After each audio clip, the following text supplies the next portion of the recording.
If you want to know something about yourself, sit on your bed one night and say, what's one thing I'm doing wrong, that I know I'm doing wrong, that I could fix, that I would fix? You meditate on that, you'll get an answer. And it won't be one you want, but it'll be the necessary one. You say, imagine who you could be and then aim single-mindedly at that. Mm-hmm. I encounter these young people who appear to know who they could be, or they've imagined who they could be, but for whatever reason, they seem to choose the certain misery of their current situation, the job that's sucking their soul out, or that relationship, over the uncertainty they'll encounter as they go on the adventure of their life. So what would I say to these young people who always say to me, Steve, I want to do this, but you can see them stifled by fear because it's like... Yeah, well, it's like, make a plan, man.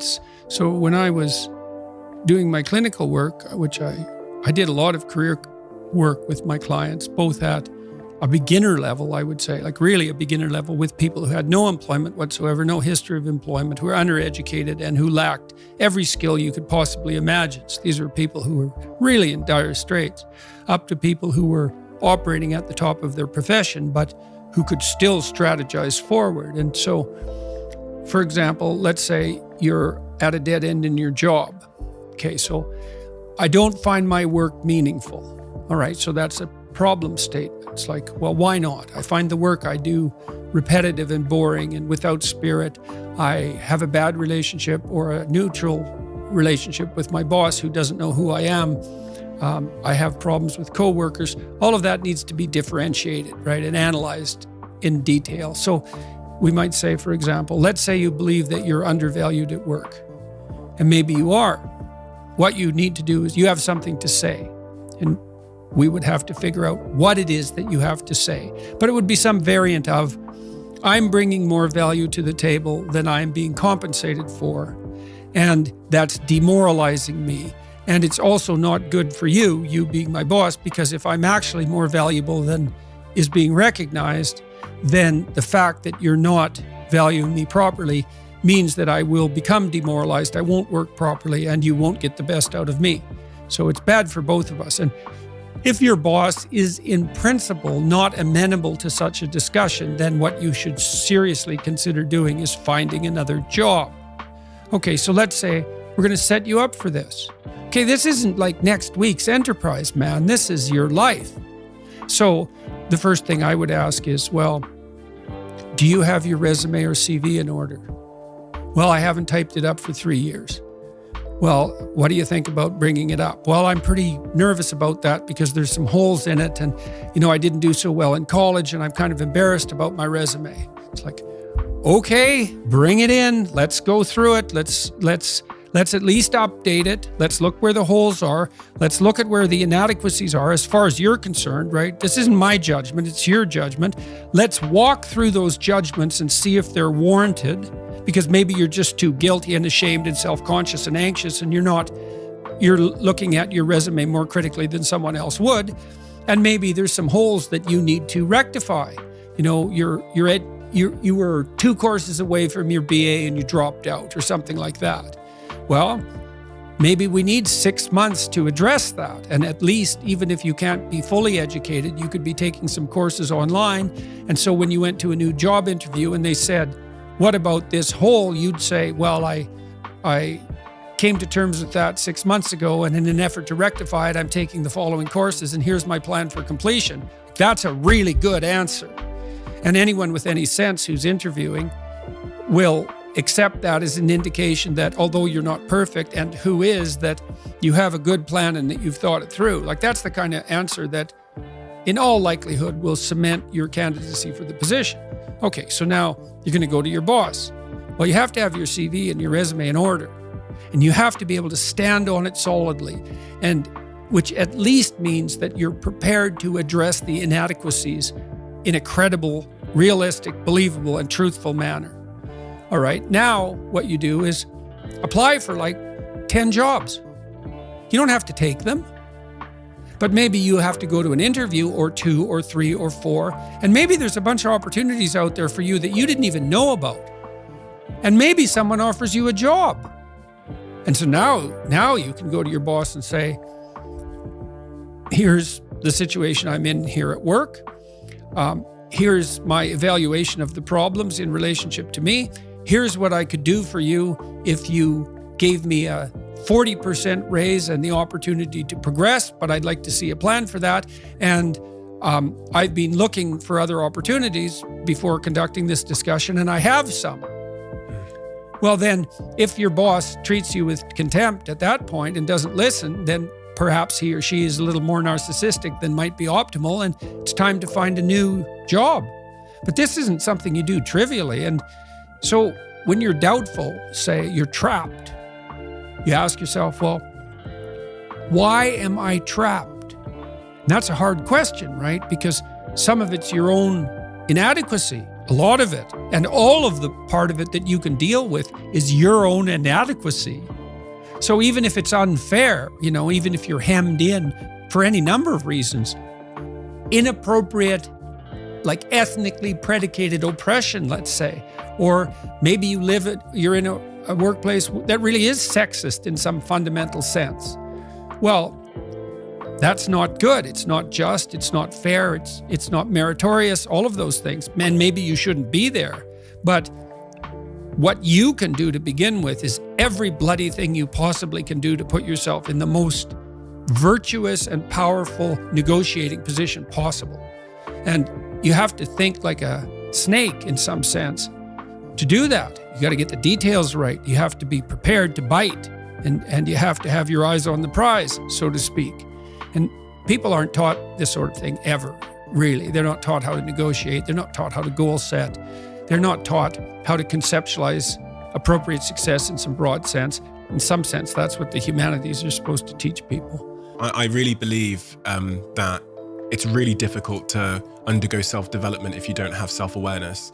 And I was really trying to understand from your writings how someone is to build their self-awareness. It's almost like the unknown unknown. If you don't have it, how do you build the thing? Well, I know a good exercise for that. It's like a prayer in some sense. In fact, I would say it's proper prayer. If you want to know something about yourself, sit on your bed one night and say to yourself, you got to mean this. Like, you got to be desperate. This is no game, this. It's like, my life is not everything I want it to be, and perhaps it's not everything that I need it to be. And by need, I mean my life is so unbearable that the suffering that's attendant upon that is make me nihilistic, cynical, bitter, resentful, homicidal, genocidal, unable to have a good relationship, prone to punish people for their virtues because of my jealousy, driving the proclivity to see evil everywhere except within my own heart. Like, these are problems, man. And you ask yourself, you sit on the bed and say, okay, man, I'm ready to learn something. Like, what's one thing I'm doing wrong that I know I'm doing wrong, that I could fix, that I would fix? It's like, you meditate on that, you'll get an answer. And it won't be one you want, but it'll be the necessary one. And it's often something that will point you to small things. So Carl Jung said, people in the modern world don't see God because they don't look low enough. And so imagine you're in your messy bedroom, and you're sitting on the edge of the bed trying to have an honest dialogue with yourself. And the little voice says, it's pretty disgusting in here. And you think, well, I'm way above such trivial niceties as organizing my room. It's like, well, that's pride. That's arrogance. If you're above organizing what's actually yours, how in the world are you ever going to organize anything else? And so you get on your knees and you think, well, it's time to, take a brush to the toilet. And maybe that's where you start. And that works. Like, that works. You start making those micro improvements, like real micro improvements, real on the ground, actual micro improvements to things that are wrong, you'll improve unbelievably rapidly. On that point of you don't want it to be easy, I've really contended with this idea of struggle and chaos in my life and the role it plays. And once upon a time, I thought I was trying to rid my life of chaos and struggle. I thought that's why I was trying to would get rich and get the Ferrari. And the blonde, I thought that would create a life free of struggle. But then I looked at some studies and I heard about this thing called gold medal depression, when Olympians come back from the Olympics and they've lost orientation. And then the day when someone offered to buy my company for a nine-figure number, and it filled me with this emptiness and this dread. And I tried to understand the role that struggle would have to play for me to be a fulfilled human being for the rest of my life.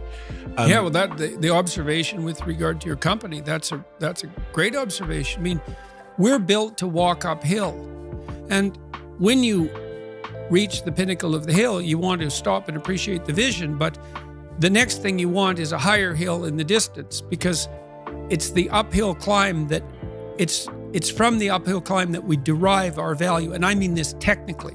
So almost all the positive emotion we feel, especially the emotion that fills us with enthusiasm, and that's to be filled with the Spirit of God, by the way, because that's what enthusiasm means. That's experienced in relationship to a goal.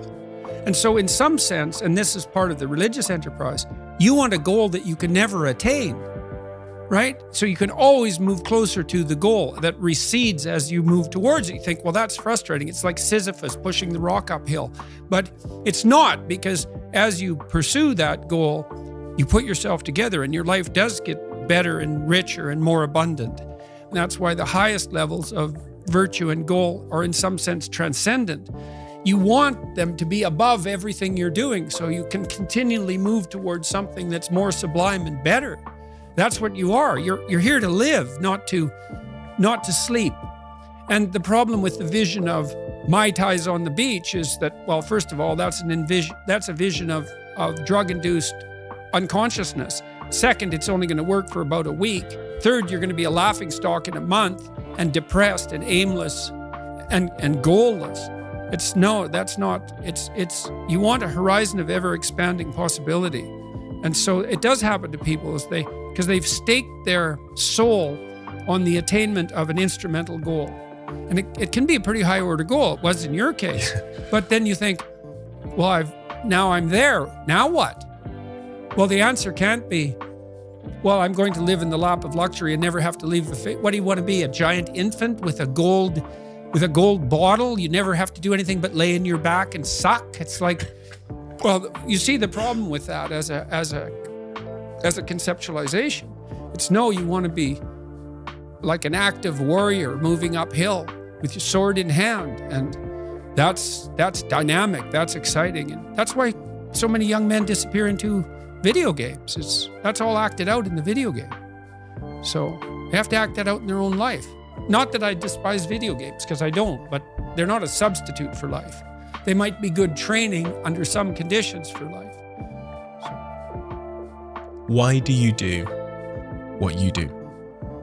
To see what will happen. Some programs you cannot predict, right? You cannot predict how they're going to end. You have to run them. Well, I believe that truth will save the world. I believe that. So you speak truthfully and you watch what happens and you take your consequences, and maybe you hope and have some faith that in the final analysis, things will work out in your favor. But perhaps they will and perhaps they won't. But that's faith, eh? That's faith. Faith isn't believing in things you regard as ridiculous, sacrificing your intellect. It's a decision, Will truth, beauty, and love save the world? Well, you can find out.